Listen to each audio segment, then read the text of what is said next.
Hey guys, I'm the Coaster Key, and welcome back to my little week in review segment. The time where I just kind of go off for like 10 to 20-ish minutes talking about the random stuff that befalls me in the life of a college student, and almost no longer a first semester college student because last week, or this week, or whatever you want to call it, since I failed to upload this on Sunday, was my last week of classes, which is insane to think about.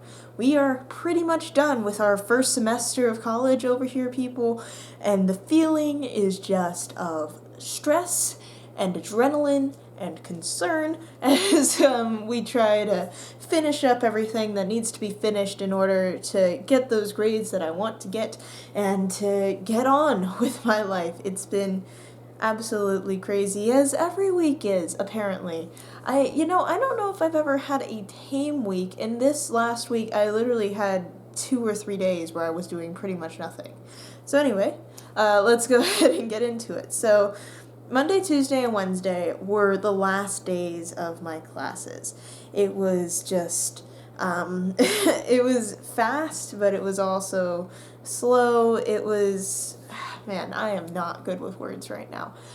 But it was essentially like English presentations, final physics topics, various final lectures for comparative politics, and just everything just wrapping up and coming to a very quick and weird conclusion on Wednesday, as Thursday was my dead day, as they call it, except for me, it wasn't a dead day, because although there weren't any classes on Thursday, it ended up being an extremely busy day, as not only did I have to go and study for my comparative politics final with the only other bio major in the class, but I had my D&D session. Yeah, the one that I was rambling and concerned about on that day. And if you're wondering how it went, the answer is it went well, but it didn't go well in the way that I had expected it to.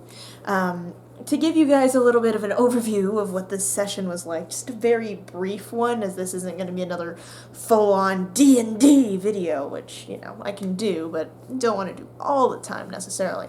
But, real brief, the plot is that there's this holiday called Yazmir, and Yazmir happens right around the same time as Christmas, and the entire concept of Yazmir is essentially that you have to give up one thing that you don't really care about, say an old shoe, a rock, something like that. You put that in a nice little black bag, and then you have to give up something that you care about so much that you could almost say that a part of your soul is embedded within it, and you have to take that object and you have to put it into a golden bag. And if this thing happens to be like a building or something too large to fit into the bag, you can always take a little piece of it, put it in the bag, or something similar. And the idea is on Yazmir night, the gift giver, can you tell I ran out of time when coming up with this campaign? Because I can. So anyway, it's the gift giver, top name of 2019, comes down, and if you successfully put an object that you really, really care about into the golden bag, by D&D logic, he can see that. He has these little glasses that allow him to see if part of your soul is in that object. So he'll look at it with his glasses, and if you did good and it's actually something you care about, then he'll take the thing that you don't care about, the rock or the old shoe, and he'll replace it with whatever you want for Yazmir. And for adventurers, this can be things like, magic swords or magic armor or wealth or whatever. And for the little kids of the town that celebrates Yazmir, this could be, magic swords or magic armor or, whatever. And that was one of the gimmicks of the game, was that this occurs in this, not too well-off town, because, let's be honest, if you're rich, why would you want to sacrifice something that you care deeply about for the chance of getting something else? It just doesn't make sense. Whereas if you're poorer, it it's not that much of a sacrifice for you. It is still one, but you're willing to do it for what you can get. And so in this poor town, you have all these little kid NPCs, and the joke was that they all are obsessed with some violent thing. There was this little dwarven girl named Nisri that loved collecting weapons, and in this town, weapons were illegal, so she essentially kind of smuggled weapons, which was an interesting plot point. But she wasn't supposed to be this major character, but she ended up being one because apparently I made her too likable, and I'm too good at playing kids, which is weird because I hate kids, so why am I good at playing them? Can anyone explain that to me? Go ahead. I know you guys are leaving your dislikes right now because I just said I don't like kids. Sorry, you're gonna have to deal with it, but anyways, I've gotten way off task. The point is there's this little holiday of Yasmir with the gift giver, etc., etc., etc., and the little plot point that I have is essentially that first the party gets beat up by a banshee. Banshees, for those that don't know, can essentially wipe out an entire party with one attack. They can only use that attack once per day, but when they do, it's devastating. So, idea is I wipe out half the party. That went well. We succeeded in doing that. I then chased the party to the town. Went well. They find that there's no room for them at the inn. Little biblical reference there. I'm very proud of it. And then they get pointed to the little section of town that celebrates Yasmir, which also happens to house absolutely everyone on Yasmir night, as the city watch is extremely harsh, and this little inn doesn't want anyone to get arrested on Yasmir night. So they'll literally set up all these little tents and stuff outside of the inn when they don't have enough rooms for everyone to make sure that everyone has a place to stay. So you can see that's this very kind of heartwarming kind of setting that it's trying to be. All the characters in the town are like rough around the edges for sure, but they're nice. They're genuinely good people. And the plot is essentially that you get there, Yasmir night, and then you go ahead, you participate in the little ritual, whatever. Gift giver comes, gives you some rare items, and then you go ahead and wake up the next morning, and an earthquake happens, because I'm chaotic like that. And then what's supposed to happen is you save all the people, and then the gift giver comes down and is like, you have saved the people, and you deserve the true meaning of Yasmir, or whatever, something like that, some BS like that. And everyone's happy, and it's all good. Now, the problem happened not because the party didn't save the people, which they did. They actually managed to save everyone from this earthquake.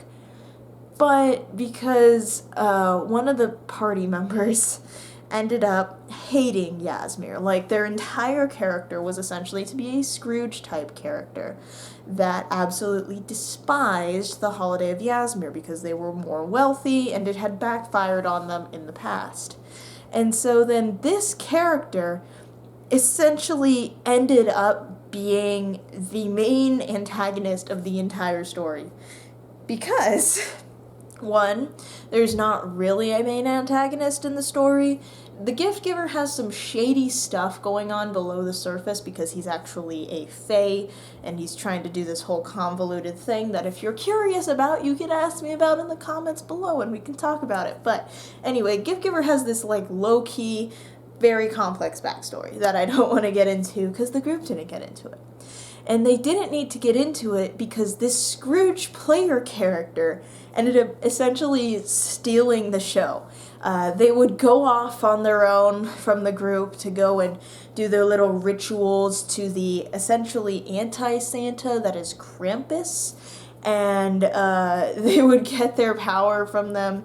And so then one of the other party members got curious and started just spying on them at random intervals and unraveling their little bit of story. And after we had gotten through the whole saving people thing, which they did essentially by just yelling at everyone, the Krampus guy, and everyone else was actually, going out and helping them, but Krampus guy was just like, hey, get out of your houses. It's like, great. But after we do that, and then the gift giver comes down ready to give his whole meaning of Christmas, Yasmir, whatever, speech, then this guy just goes ahead and just straight up attacks him. And I'm just over here like, well, I probably I should have seen that one coming. And this instigates an entire crazy combat as one of my friends created me just this absolutely insane stat block that's not balanced at all. It's just insane for the sake of being insane, and it was just a very funny fight as we just kept doing all this random stuff. It ended up that because of one of the fights that they had had previously that they were still tired from, one of them got knocked out by a spell that the Krampus dude did, and then the gift giver ended up healing them, and then it was essentially the party against this one guy. It really did become that he was just the main antagonist of this whole thing, which was great in its way. It took off a lot of the pressure as the DM, because when you're the DM, you're creating the world, and you have to be the characters, and you have to deal with the battles and all of this. And not being the main villain means that you don't have to control all the major interactions, which is really helpful. It's really helpful to just be able to have a few moments where you can just take a break and just zone out for a second and then zone back in and be like, okay, what are we doing? It was really good, and I'm really thankful it all happened that way, but definitely different from what I had planned, but definitely a ton of fun, a ton of craziness, and went pretty well. So anyways, that's my very long story, I'm sure, at this point, about that. So overall, I'd say it went well. My nerves did not get the best of me, which was good. And in fact, that went so well that I agreed to run essentially the same campaign for the other group that I play D&D with on Friday. And as you can imagine, when you don't have that main antagonist thing, the story ran a lot differently. It ran more how I had planned it, where you got more of the gift giver's backstory, and he really was the true villain of the story, because he's kind of sketchy when you dig deeper, and that was good. So I kind of got the best of both worlds, got to see how it works out in all these situations. But all of this meant that Thursday was extremely busy, and Friday was kind of like sloth time, until at least the game, because I essentially just spent the entire day Friday until the 7 o'clock game just doing not much, just kind of lolling about and watching YouTube videos and watching D&D videos and just doing stuff. But not my essay, not the essay that was due Monday. I was not doing that. I was doing everything but that, because I'm a responsible human being. So, yeah. Sorry about that. And then, Saturday, kind of the same situation, except I think I had even less going on Saturday. So that was good. Yeah, I just had 2 days where I just pretty much was dead to the world and was pretty okay with it.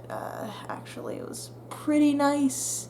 And then came Sunday, when I realized that I had an essay due, and was like, oh, beep, I have an essay due. That's a thing.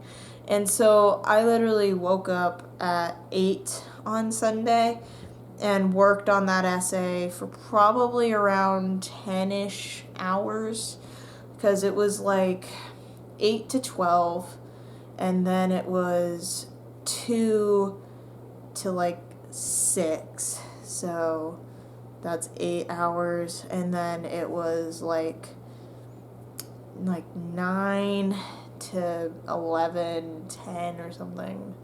So yeah, about 10 hours that I worked on that essay. And it turned out mediocre. Guys, don't procrastinate your essays, especially if they are research essays. You should not procrastinate on those. In fact, I would highly recommend that if you ever get to college and you look at your syllabus and you see that there's a big essay that's like worth 30% of your grade, I highly recommend you pretty much start it on day 1 and then just kind of fix it to fit what you learn your professor likes as you go along, because then you won't have an entire day where pretty much all you're doing is writing this essay and desperately trying not to lose your will to write this essay, as I was. But at any rate, managed to get that essay completely done, managed to get just a tiny bit of more studying done for my exams today, and it was just a whirlwind on Sunday. It was pretty intense, but got everything done despite having 2 days where I was pretty much useless, and overall it was a pretty good week. Just a lot of endings.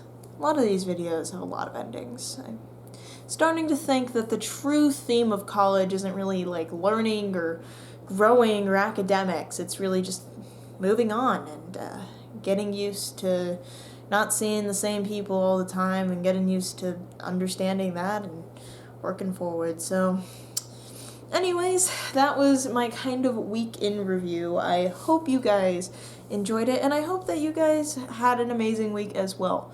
Also, going forward, if you have any finals left, I wish you the utmost luck. If you have any papers left, I hope that your muse is always there and that you know exactly what to write at all times and that you never draw a blank, because, man, it sucks when you draw a blank. But, oh, and writing in Comic Sans works, by the way. I tried that with this essay because I was desperate. It works, especially if you're just staring at the blank page for a while. Just switch over to Comic Sans for just a little bit until you get your flow going, and then you can switch back to Times New Roman or whatever. But 100% works, 100% recommend it. So yeah, that's the end of my tips, which are essentially don't procrastinate, use Comic Sans, and study for your finals, which is what I'm about to go do for my very last final of the whole semester. And then I'll officially be not the very youngest college student that you could have. I'll be in, like, tier 2, semester 2. It's all exciting, all progress, or whatever. So, anyways, good luck with all of that. And all of that being said, I've been the Coaster Keat, and I hope that you guys soar high and enjoy your ride of life. Bye!